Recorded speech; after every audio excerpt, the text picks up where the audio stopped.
In my video called Mushoku Tensei Giving It Another Shot, I very briefly touched on the fact that the original web novel was among the more influential and integral isekai stories of the early 2010s, which would inspire a lot of other web novels that got adapted into animation before Mushoku Tensei did. I also talked about how the series had felt overall relatively generic to me, which led a lot of commenters to point out that a lot of that feeling must have come from the fact that so many Mushoku Tensei copycats have been brought to animation in the time that it took for the series to be animated. But some of the statements being made in those comments rang a little hollow to me. Declaring Mushoku Tensei to be one of the first isekai, or the one that started the isekai truck trend, or even the first popular isekai, are all things that I know factually to be untrue, because I've been an anime fan since 2001, and I actually watched the growth of the isekai genre and its tropes in real time. As such, I would like to offer some perspective.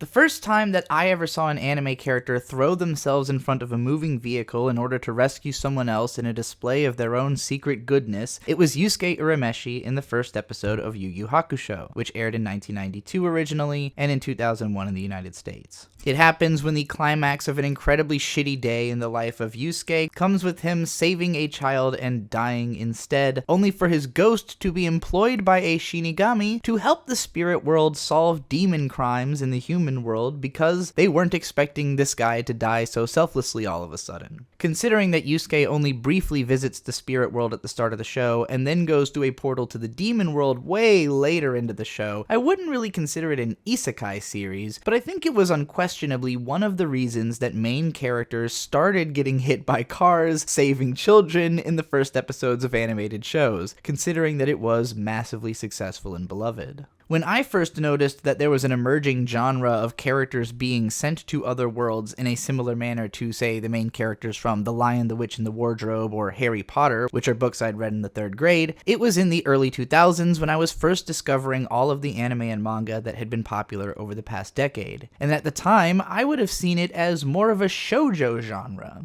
Manga collective Clamp landed their first mega hit with Magic Knight Rayearth, which had a trio of teenage girls teleporting from the top of Tokyo Tower into a magical world of swords, sorcery, and eventually mecha. I have to imagine that the success of this series helped to inspire Studio Sunrise to create the anime original isekai mecha fantasy Escaflowne, which has a young girl entering another world, a love triangle, and a fantasy war. I would also bet that it led to Yu Watase's popular 1991 manga Fushigi Yugi being adapted to animation in 1995, which had 2 young women teleported into a magical version of ancient China. Now keep in mind, I'm not saying any of these were the first isekai anime, and certainly not the first manga that sent girls to other worlds, but this was the first time that I think something resembling the modern conception of isekai could have been considered a full-blown trend in popular animation. It took no time at all either for isekai aimed at men to follow suit, though these weren't as monumentally popular worldwide as the shoujo series that I just mentioned. El Hazard has a couple of guys getting sent into a magical world where one of them is mistaken for the missing princess and gets all kinds of female attention because of it. Those Who Hunt Elves had a trio of heroes sent to a world where spell fragments are hidden in tattoos on the bodies of elves, and so they have to go around stripping them. These shows probably feel a lot closer in tone to what you would expect from an isekai anime today, even if all of these anime are still different enough from Mushoku Tensei that I doubt I would have considered that show to be generic based on having been familiar with these shows, plenty of which I haven't even actually seen.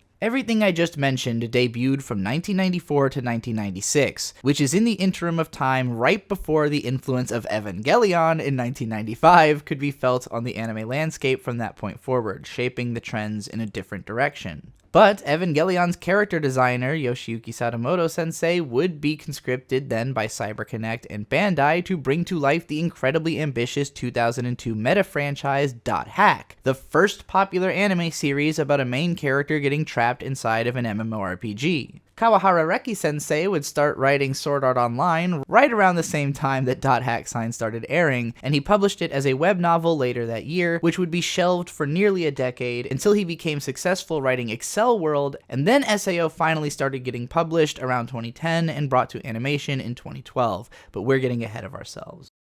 Dot Hack Sign was one of my favorite shows at the time it was airing, and it got me hugely interested in MMOs and in shows based on video game worlds in general. Most of the ones that came after it, like Ragnarok the animation, ended up feeling extremely generic though. Final Fantasy Unlimited gave us an isekai twist on the FF series, while March and Awakens Romance did the classic shonen manga formula, but with a modern kid sent into a video game world at the start of the series. My little brother was a fan of that one around 2004, and that's when I remember recognizing trapped in a game world as an emergent genre, which I would heavily associate with isekai going forward. The early 2000s saw the triumphant return of shoujo isekai for a little while as well, with light novel adaptation The 12 Kingdoms from the same author as Shiki often being regarded as the best written of the genre. Kyokara Mao, meanwhile, took a more light-hearted direction and was popular for several seasons. Tweeny Witches took things in a more experimental and visually distinctive direction, but didn't end up having the same kind of global impact. Now, if you asked me to pinpoint the genesis moment of the modern style of isekai light novel adaptation, I would point to Zero no Tsukaima, which is definitely worth returning to if you're the kind of person who likes these types of shows anyways. The original light novel started in 2004 and ran for 20 volumes until the author's death from cancer, after which their family collaborated with the editors to conclude the story with 2 more volumes. This story about a haughty young noblewoman at a magical academy who has no magical skills, summoning a boy from the human world as her familiar, balances romantic comedy, harem hijinks, and serious world-building driven drama in a light-hearted but gradually darker and more serious journey through a fantasy world. The anime had 49 episodes starting in 2006 and ending in 2012, right when the aforementioned SAO created the new zeitgeist and a shift into a new style. It's funny to think, though, how different some of the anime adaptations of light novels might have been if they had started up before SAO instead of afterward. Consider, for instance, Problem Children Are From Another World, Aren't They?, which started as a light novel series in 2011 and as an animated series in 2013. If it had been an anime in 2011, it likely would have taken more of its visual cues from popular light novel adaptations of the time like The Melancholy of Haruhi Suzumiya and Zero no Tsukaima, as we can see original isekai anime like Dog Days doing with their visual design. Sword Art Online was such a colossal success for A1 Pictures that it pretty much instantly redefined the way that popular anime were going to look from that point forward. And you can see that not only in the design sense of Problem Children, but also in Outbreak Company, which started as a light novel and an anime series in 2011 and 13 respectively as well, and centered on an Asperger's otaku protagonist being sent to a dark fantasy world by the government to be a Japanese cultural ambassador and teach elves about racism using manga. 2012 was a cataclysmically monumental year for light novels, and especially for web novels, and most especially for isekai web novels. Whether you necessarily think of Sword Art Online as an isekai series, the fact that it's a story about surviving a fantasy world based in game tropes and based on a web novel, it showed anime producers that this was a popular setting and story structure, and a whole lot of industry eyeballs were suddenly descending to online publishing communities in search of untapped talent. Not everything that came out of this was isekai, but there was a focus on anything cleverly playing with the metatextual elements of anime and light novels and video games as a medium. Maoyu, for instance, which had been popular in 2009 on 2channel, had a generic hero meeting what was supposed to be a generic demon lord, only for her to blackpill him on how the world governments are perpetuating war for their own profit, and then teams up with and starts dating him to fix the world by way of repairing it from the economy up.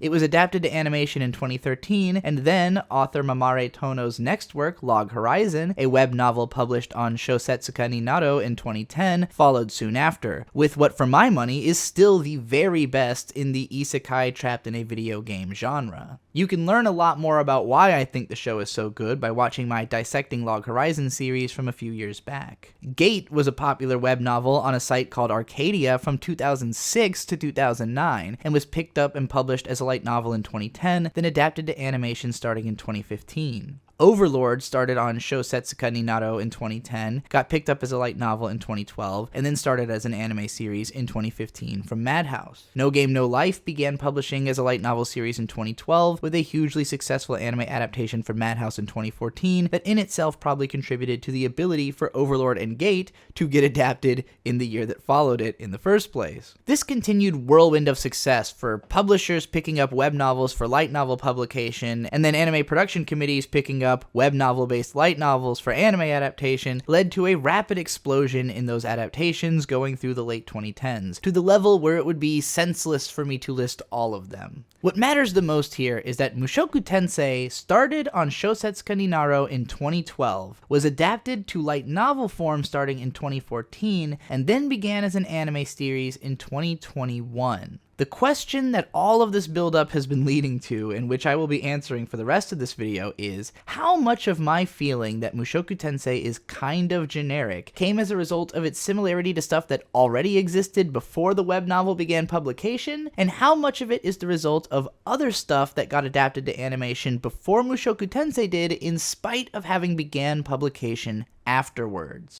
It's also important for me to note that I started making YouTube videos on anime in 2014, and started off my career in anime by catching up on everything cyberpunk adjacent, which I had missed out on in the previous 3 years of not following anime closely, which led me to extensive coverage of almost all of the light novel adaptations that existed at the time, including Sword Art Online, Log Horizon, and No Game No Life. I built my entire career as it stands off of analysis of mostly isekai light novels inspired by video game tropes, and so I have spent considerably more time than the average person thinking about and poring over these kinds of shows, and am thus familiar with many of the tropes to an extent I wouldn't expect almost any other viewers to be. For me to find something kind of generic is probably easier than it is for 98% of anyone that's gonna hear me talk about anime, so I understand why it can easily create a disconnect when I say something like that about a show which might seem to only superficially resemble other similar shows to audience members who aren't as deeply familiar with the rest of the genre. When people in the comments on my Mushoku Tensei video are surprised by how well I was able to read into the characterization without having read the apparently much more in-depth source material or gotten to parts later in the story which really flesh out those aspects of the characters, I promise you that that's only possible because I'm so familiar with works in this genre that I kinda know what to expect from the authors and what they're trying to do with the stories. After all, as I went over in that video, I am currently publishing my own light novel series which is deliberately based on all of the exact same tropes.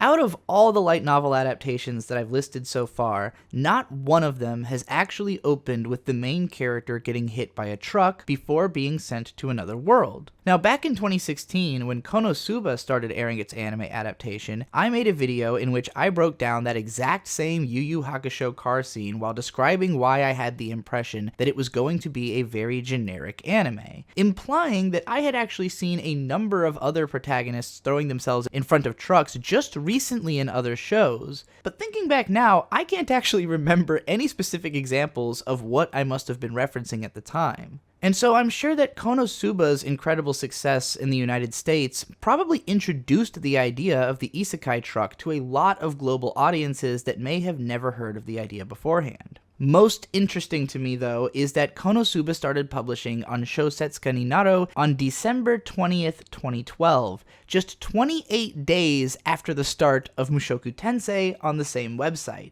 If it's true that Mushoku Tensei was an instant hit on that site, then I think it's almost certain that Konosuba was made to directly parody that other popular series. After all, the whole concept of Mushoku Tensei is that it follows the hero's constant progress and growth as a person, whereas Konosuba is about idiotic stagnation and stumbling headfirst through the next stages of the journey almost without intent. Regarding Konosuba as a direct response to Mushoku Tensei makes too much sense to actually be totally true, but it definitely sets the tone that Isekai Truck was already a known enough idea to be parodied a mere month after Mushoku Tensei began publication. Whether that's because there were already other stories that did it, or because Mushoku Tensei was just so immediately popular on the site. I'm sure that someone out there has more perspective on all of this, having actually used the site at the time, but I can't even read Japanese yet, so I'm obviously not that person. Grimgar of Fantasy and Ash began as an anime series in 2016 and was probably the first of the darker isekai shows to take off in the United States, but having begun as a light novel in 2013, it was almost certainly already a response to what by then was a massive trend in the light novel industry. When I think about darker isekai fantasy worlds, my mind goes first to The Rising of the Shield Hero, because I had caught on to its manga adaptation back in 2014, and it was the first really bitter and dark take on the genre that I had seen. Shield Hero started on Shousetsuka ni Naro in 2012 as well, and was picked up as a light novel in 2013, then finally adapted to animation in 2019. Shield Hero was regarded by many audiences in the same way that I regarded Mushoku Tensei, coming off as more generic in its anime adaptation because it was released in the wake of Goblin Slayer's anime from 2018, even though the light novels for that had only started in 2016. Re:Zero had also began its anime adaptation in 2015, and considering that its Shousetsuka ni Naro publication began in April 2012, it ought to be fair to think that the similarly themed Mushoku Tensei or Shield Hero were following from that success. Although again, I don't actually know which of these stories was popular on the website when they first started. I have no idea what the culture of the site was like, or how aware all these authors were of one another, or even what the metrics for success were on the site, or how much those metrics had to do with what got picked up for publication or later adapted into animation. Regardless of which isekai web novel was most important in the formative ooze of the internet, it is without question that the unparalleled success of Re:Zero is what led us to reaching peak isekai on the closing end of the decade. Anything that hadn't already been adapted into animation at that point was about to be, and the floodgates of genericism were flung open for all sorts of sludge to seep through. 2017's In Another World with My Smartphone, based on a web novel from 2013, was the signal that a lot more of these were coming, and they were going to get a lot sillier and more specific in concept, and lower effort in production quality, bottoming out at the likes of Death March to the Parallel World Rhapsody in 2018, also based on a 2013 web novel. Amid these were mildly more conceptual and successful stories like 2017's Saga of Tanya the Evil and 2018's How Not to Summon a Demon Lord, based on books from 2013 and 2014 respectively. I actually have no recollection whatsoever of 2018's The Master of Ragnarok and Blesser of Einherjar, even though I know I sampled every anime that aired that year, which is how I know that this was the point where isekai had gotten so saturated I couldn't keep up with it anymore. There is still one extremely important aspect of Mushoku Tensei's influence that I haven't touched on yet though, and which seems like the most obvious actual reason that the series should be seen as influential, which is the context of having the main character reincarnated into a new body and starting life over from the very beginning, as opposed to either being sent into another world as the person that they already are, or otherwise becoming the character that they played in their online game. My first exposure to this isekai setup came in the form of That Time I Got Reincarnated as a Slime as a manga in 2017, and then with its superb anime adaptation in 2018. Similarly to how I think Re:Zero can be easily credited with sparking the isekai boom in the following years, I think the success of shows like Saga of Tanya the Evil and That Time I Got Reincarnated as a Slime led to more of these rebirth stories getting adapted from that point forward. But unlike in the case of Re:Zero, there is no question that these stories must have taken direct inspiration from Mushoku Tensei because each of them began publishing in 2013. By the time we actually got to the Mushoku Tensei adaptation, we had already been subjected to no shortage of shows that very obviously ripped it off. Wise Man's Grandchild started publication in 2015, became an anime in 2019, and was swiftly forgotten, but it did that whole Truck-kun rebirth thing as well. By the Grace of the Gods is an even more mellow story of rebirth about a young boy in another world that started on Shousetsuka ni Naro in 2014 and was adapted to animation starting in 2020. Ascendance of a Bookworm started publishing in 2013, started being adapted to animation in 2019, and took a very similar approach to following its protagonist through an easygoing early childhood before getting into the deeper and darker world of the plot, though this one distinguished itself with a female protagonist and a completely different tone as compared to Mushoku Tensei, which would inspire a whole other field of female-oriented isekai rebirth stories to start being published and brought to life into animation also in the intervening years. Didn't I Say to Make My Abilities Average in the Next Life started publishing in 2016, was adapted to animation in 2019, and did the whole isekai truck gimmick as well. My Next Life is a Villainess started publishing on Shousetsuka ni Naro in 2014, was adapted to anime in 2020, So I'm a Spider So What started on Shousetsuka ni Naro in 2015, and had its anime adaptation start in the very same season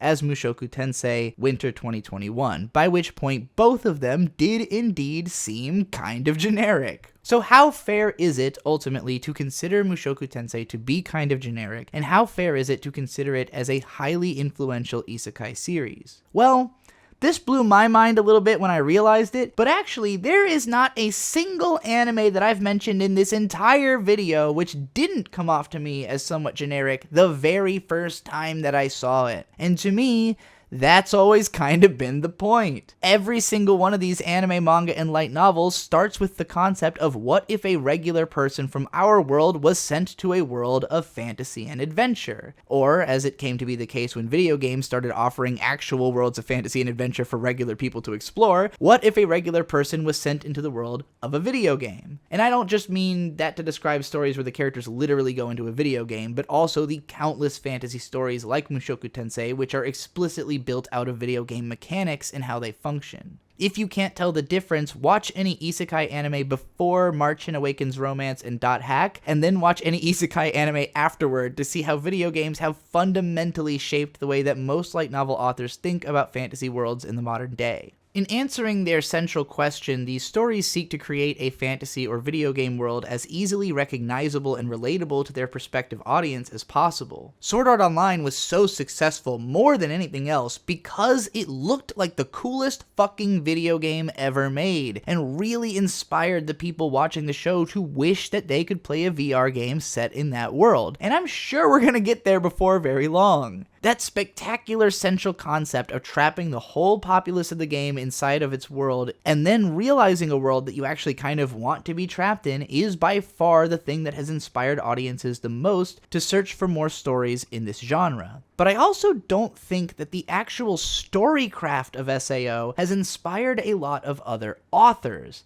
because, well, it kinda really sucks. Kawahara Reki Sensei was not a serious gamer and only barely familiar with MMORPGs when he conceptualized Sword Art Online, and I think it's a lot more fair to consider him an author of romantic thrillers than of isekai fantasy. When I discovered Log Horizon, I looked at it as someone who obviously had spent a lot of time playing MMORPGs and wanted to actually tell a compelling story using their mechanics and culture as a basis, and it seemed lucky that it could be adapted to animation riding on SAO's success, even though I doubt that SAO had any influence on the actual web novel's original conception in 2010. Log Horizon is most fundamentally a story about applying a certain outlook on the best way to run society onto building a new society inside of a generic fantasy setting with its own detailed and particular rules. You can see a lot of its structure and themes directly echoed in stories like That Time I Got Reincarnated as a Slime, or How a Realist Hero Saved the Kingdom, or even Overlord,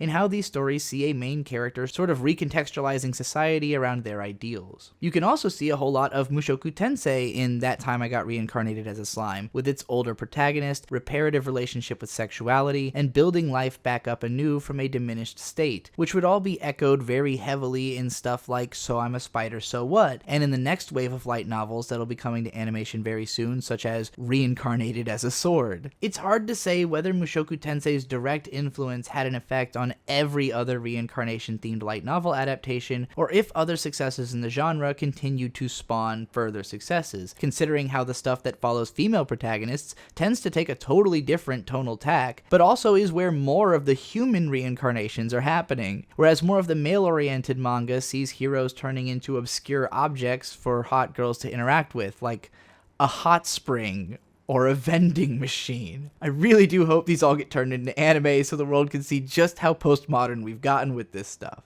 And by all means, read my light novel, trapped in my own shitty light novel after killing myself, so I might as well court the hot-ass goddess that summoned me, or listen to the audiobook version to hear what happened to my brain after consuming so many of these isekai adaptations over the course of the last couple decades. Let me know which isekai stories have had the most impact and inspiration on you personally in the comments, and subscribe to the channel for more perspective on anime history and culture. I've been Trixie the Golden Witch. You can find more of my writing on goldenwitch.substack.com, and you can support me on patreon.com/goldenwitchfire. You can also find me at goldenwitchfire on social media and payment platforms. You can hear more of my voice by listening to the new Void Gazers podcast over on the ASE Presents channel, and also hear me talk about music over on the Whatcha Reviewin' channel. Thanks again for watching, and never forget, anime forever.